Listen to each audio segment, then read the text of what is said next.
We're about to go live. We are about to go live.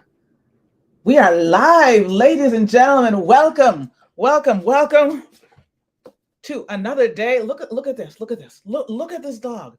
Look at this dog, y'all. Now tell me this dog isn't cute. Tell me this dog isn't cute, y'all. Mar. Hey, what's up, peeps? What's up? Y'all are probably wondering why is this woman wearing shades on the IG when it's clearly still winter. Well, I got a story for y'all. I got a story for you all. But first of all, the dog wanted to say hi. Oh, can you all see her? Okay, there she is. There she is. Hi. Say hi, Bella. Say hi. Yes. Yeah. You wanted to say hi to the people. I just use her as a prop, just to to wave every now and then. How's it going, William? How y'all doing? So good seeing you. Listen, listen. Today, today, today, I wanted to break down just a couple of quick tips for y'all. For those of you who are storytellers or anybody who has like a story, right? So, to give you a little bit of context, for those of you who are new to me, my name is Dawn, and I've been a storyteller and a storytelling coach for about 10 years. Now, when I first started telling stories, it was on stages, it was on podcasts, it was basically anywhere that really needed to have a story, be it for entertainment, be it for romance, be it for whatever, right? But over the years, I started realizing that one of the biggest mistakes that people make when it comes to applying to something like a TED Talk or to get paid speaking gigs, one of the biggest problems is that people lead too much with the story, too much with the story. And so today, what I want to talk about are some of the things that I learned in my 10 years of being a storyteller that actually had to be shifted in order for it to actually land for an audience or to land a paid speaking gig or to land a TED Talk. Okay. So that's the things I wanted to talk to you a little bit about today is for those of you who have a story or something that's happened in your life that's been inspiring or traumatic or crazy or dramatic or whatever that emotion was for you, there is something that you can actually do with that story. And it has to do with these glasses. Woo, boom, boom, boom. All right. So here goes the scenario, and I have to give credit to one of my storytelling guru friends for this analogy because I think you guys are gonna love this analogy. So it works like this: you have a story, right? You have a moment that you'll never forget, a moment that always comes to you, or a moment that maybe you even share at the bar, a moment that just like is really kind of pops into your mind in terms of something that could be the foundation for a TED Talk or an idea we're spreading. Okay, what I want you to do, and I want you to put on your lenses, put on your shades, and we're going to look at this particular moment in your life from a couple of different perspectives. Okay. So give me a heart or give me a thumbs up if you've ever told a story or you've heard somebody tell a story and they're like, oh, well, what's the point? Like, get to the damn point. Get to the point of the story, right? But the person just keeps on rambling on and on and on and on. Give me a thumbs up, or or yep. I've been in those situations where you just like want the person to get to the damn point of the story. Yes. Okay. Yes. Thank you. I'm starting to see some thumbs ups. Yes. Yep. I thank you. Thank you. Okay. So what is happening in these moments is we all love to lean into a good story, but a lot of times people don't know how to get to the damn point. And when it comes to actually delivering a message or getting on a TED stage, we have to get to the point a lot quicker than we would if we were just telling the story like normally. Okay. So here's what I want you to do. I want to give you an exercise in how to reframe your stories so you can get to the point quicker and figure out which one of these points actually makes sense for a universal audience. Okay. So here we go. The first thing that I want you to do is come up with a moment that you'll never forget, a moment that could be story worthy, a moment that you might share on stage or on a podcast. So let me know when you have that moment in mind. Okay. Give me like a thumbs up when you have that moment in mind. Okay.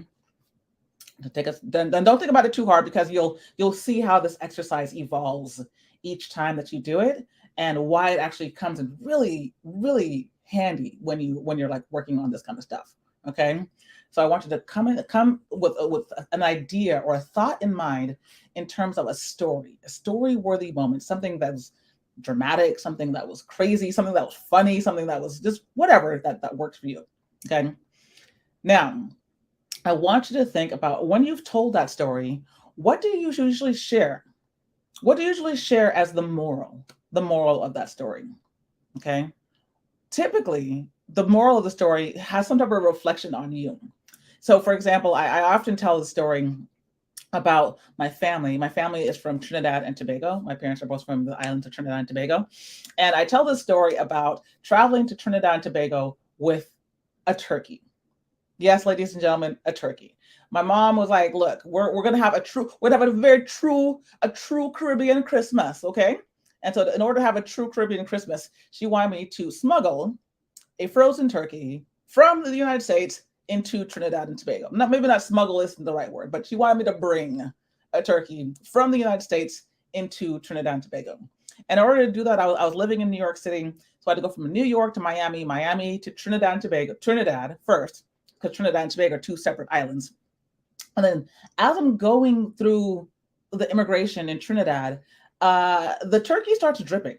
Okay, the turkey is starting to drip. It's been like several hours that I've been traveling with this sucker on my luggage. And the customs officer is like, Mom, you have anything to declare?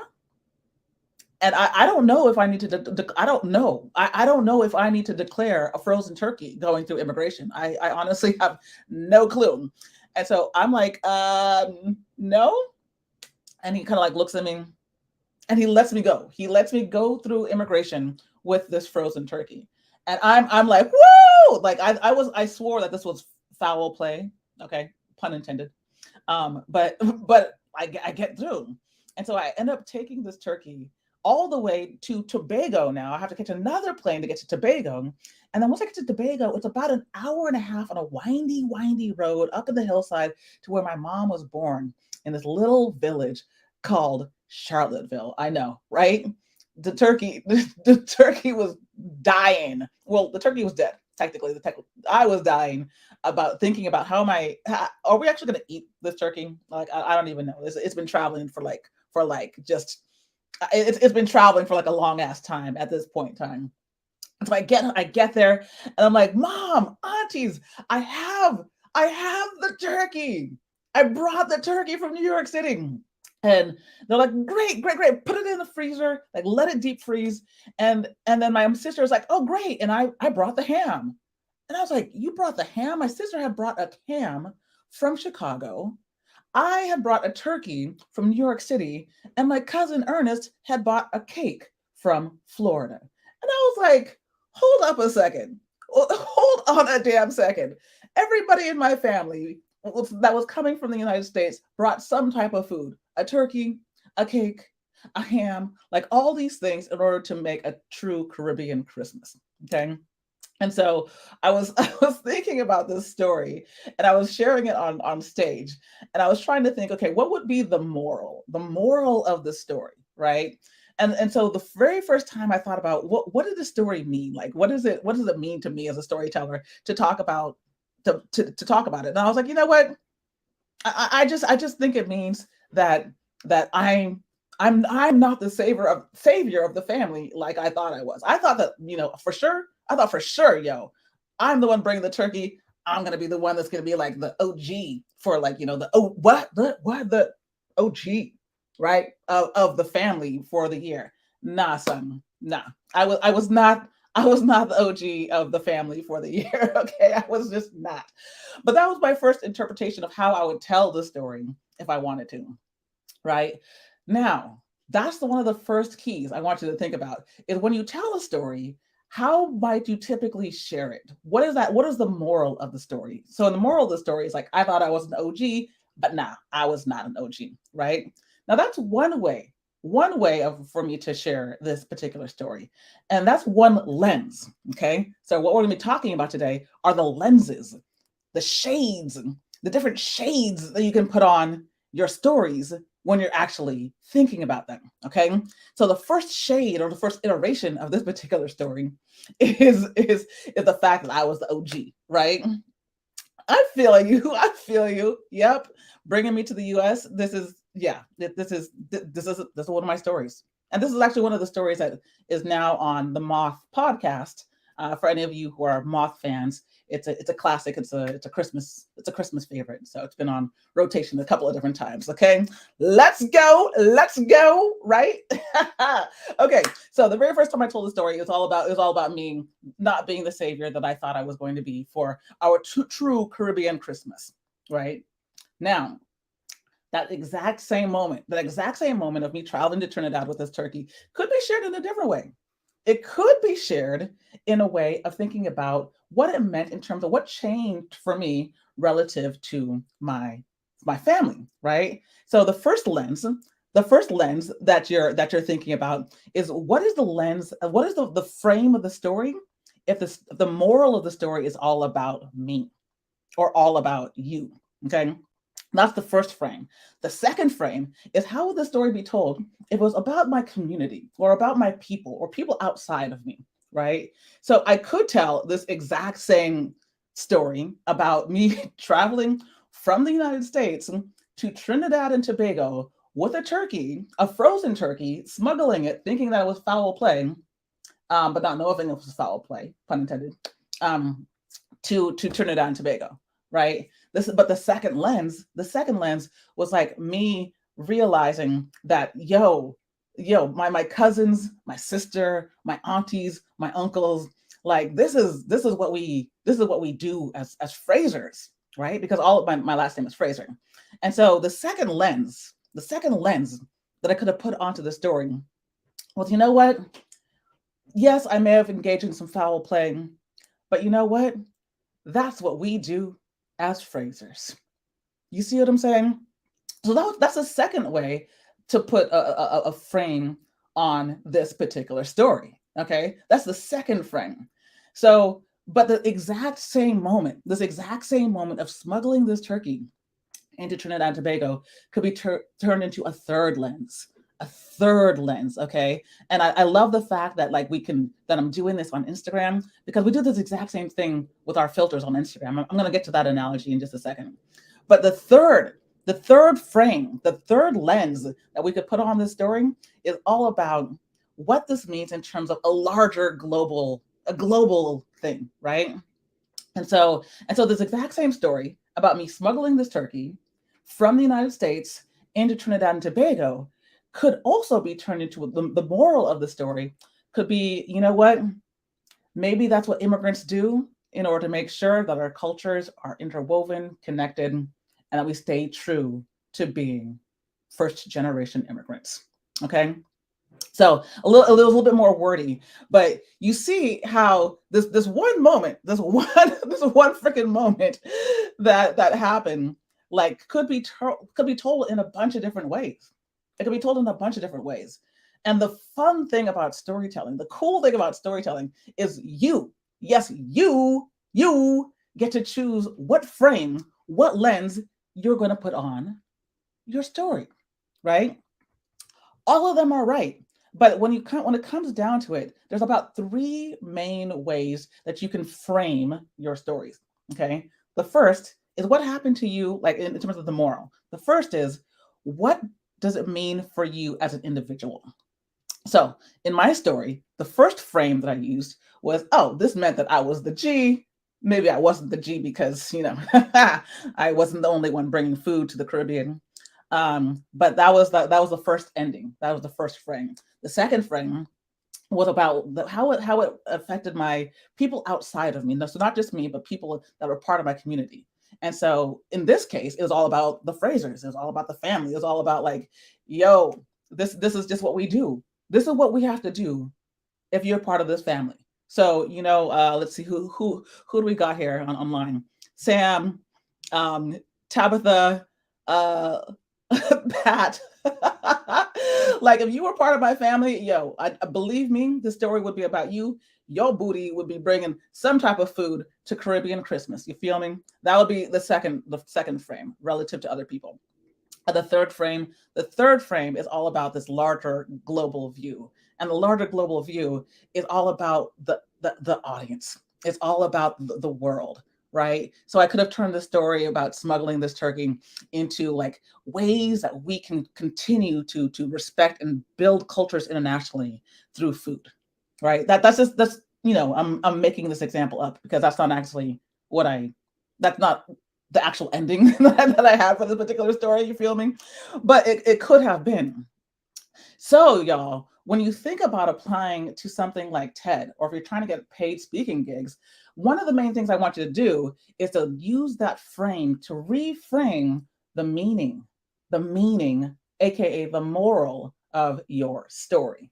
You feel me? If you guys are feeling me so far, if you're catching what I'm throwing down, if you're catching this fire, go ahead and give me like a fire emoji or like a thumbs up, so I know that you're feeling this lens, this perspective. And if you're feeling the sunglasses, you can also give me a heads a wave or a what's up. You love the glasses, Joao, Joao, my Brazilian buddies in the house, y'all. Sorry, I just kind of lost my mind. Joao, I love you, bro. I can't wait to catch up with you.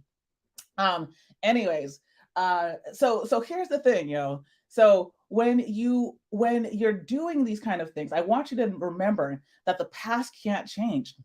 The past it cannot change. But what you can change is the way that you're sharing that story, right?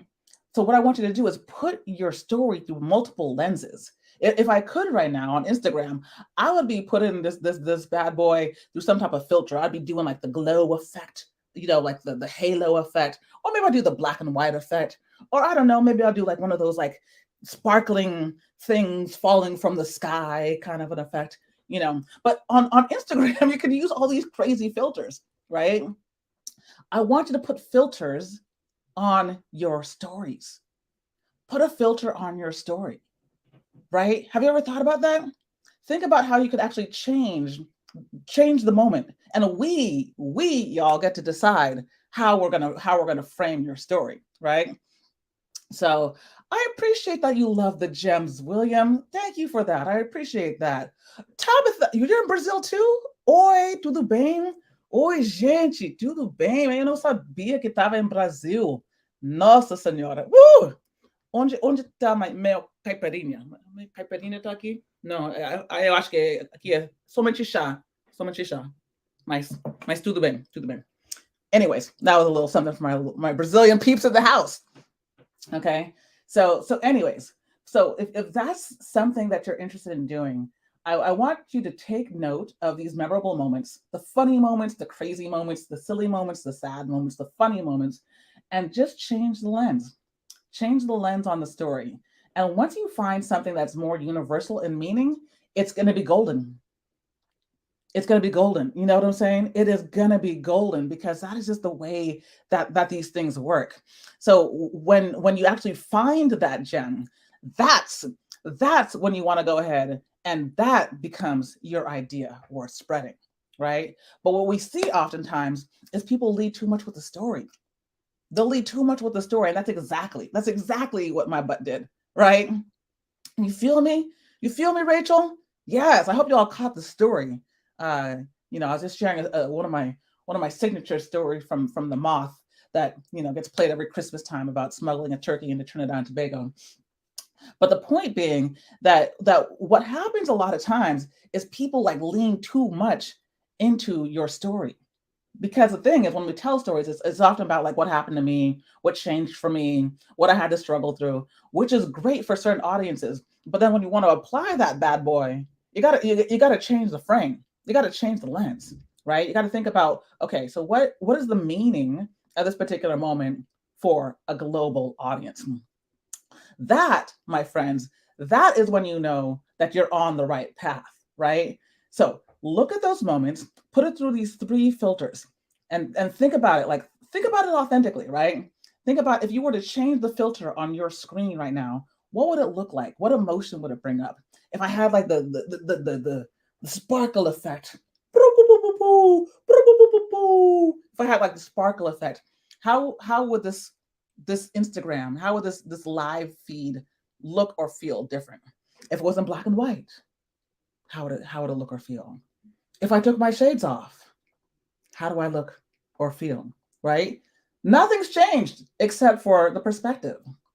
So when you're looking to apply this kind of principle to your storytelling or to like getting paid gigs, put it through that third filter. Put it through that third filter in terms of what is the effect or what does this mean? Well, how does this translate into something that an audience outside of me can take advantage of? Okay. What does it mean for like those who really want to learn from you? How does it affect them? Okay. So for those of you who have ever seen my TED Talk is all about my twin brother Dwayne and a moment at UCLA when I was beat up, yo. I was like running on the track one day, busted my leg, busted my back. And in a twist of fate, my brother comes and he's competing in the Special Olympics at UCLA. And I'm like blown away. I'm like, yo, this is like a ninja move. Like one twin's down, the other twin gotta come save the day, right? And so when I first pitched my talk to TED, I told him the story about how Dwayne came and how he saved the day, yada yada yada. But the thing is, I pitched it with like an emphasis on me. I pitched it with like this emphasis that like like I learned that I needed to be a more compassionate human being. I learned that I needed to reconnect with myself and understand that winning wasn't everything, right? It was close, but it didn't land me the TED Talk.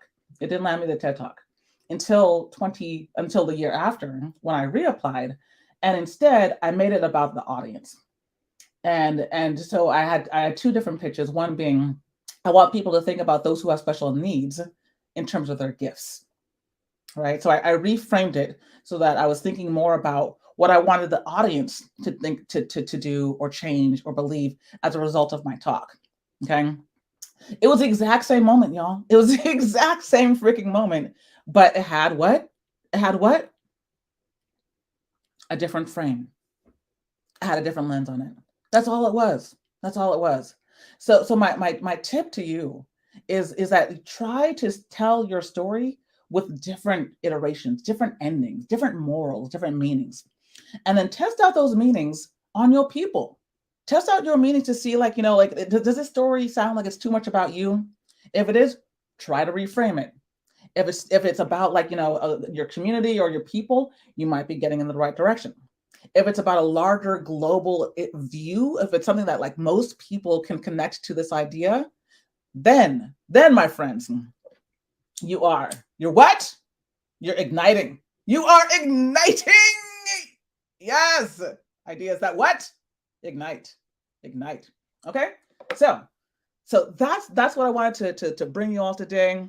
And if for anybody who's out there who's like looking for coaching or is like looking to land a TED or TEDx talk in 2023, now is the season. Now is the season, y'all. I want to make sure that I'm getting as many people who are out there who have a great story, who know that they have a great story. I want to translate that into a TEDx talk or a TED talk.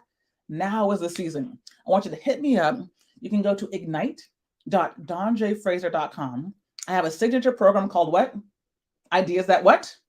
Ignite. And what we do is we meet in a small group over the course of a couple of weeks. And we basically like look at these stories. We put these different frames on the story as a community. Because as you know, like this is all about like, it's all about the community. Oh, I'm glad that you got your connection back, sis. And yes, I will check my DMs. And if you're interested, go to Ignite. Let me make sure that I have like a little banner up here for those of you who are on the interwebs. It's ignite.donjfraser.com. I'll go ahead and put that up right there. There you go. Because what we do is we get into a group. And Tabitha, if you were to share your story, or Pat, or CJ, or anybody else who's up in this here, if you were to share your story, we would say, okay, is that the story about, is that lens about you? Or is that lens more about like the world? How can we reframe it? Because remember, we can't change the past, but we can change the way that we talk about the past. Have you ever been in a moment or a situation where somebody's like, yo, that was the worst mess that could have ever happened to me. You get fired from a job, you go through a divorce, some crazy mess happens, and um, and you're just like, I don't know what I'm gonna do. And then like, time passes, right? And all of a sudden you realize actually me losing that job or me divorcing that person, that was probably the best thing that could have ever happened in my life. Right? The only thing that's changed is time. Time has passed. So our perspective, the lens that we've put on that story has passed, right? So that's why it's important to constantly iterate and reiterate your ideas and reiterate your stories. Because the way that you feel about something now may not be the way that you feel about something later, right? So I want you to keep in mind that your story is yours. You own it, and you can always put a different lens, a different perspective on it. And that perspective can absolutely change the way that you are seen when it comes to getting on these larger stages. Hi, Chris. What's up, bro? You like the glasses? You like the shades? You like the shades? You like the Anna, what's up, sis? I see you joining in. Yeah, we have a great group of people just jumping into the lives today.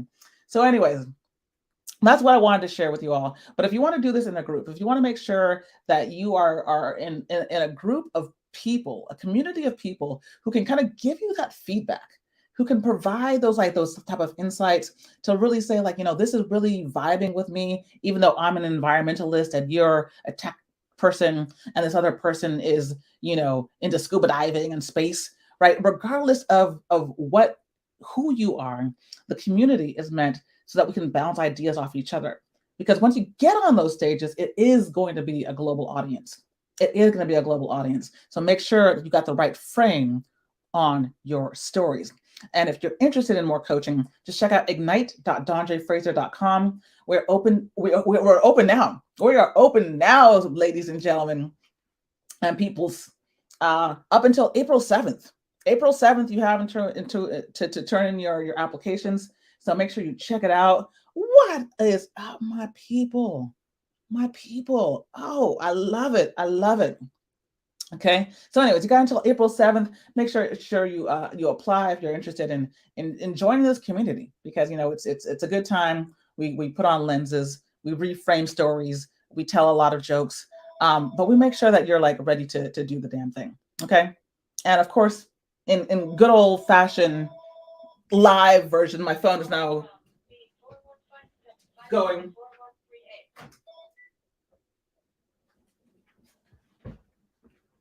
Sorry about that, y'all. Had to turn off the backgrounds. Stories, right? Stories. I mean, who has a landline? Who has a landline? I don't even know why this thing even exists. It barely even rings now. All of a sudden, here I am doing a live and the damn thing's ringing. Okay. Anyways, point being, thank you for the hearts. I appreciate the hearts. All right, y'all. So that's what we got for today. I just wanted to jump in and give you a couple of ways to think about. And now they're leaving a message. Okay, cool. Done. Sorry, y'all. Sorry. This is real life. This is real life.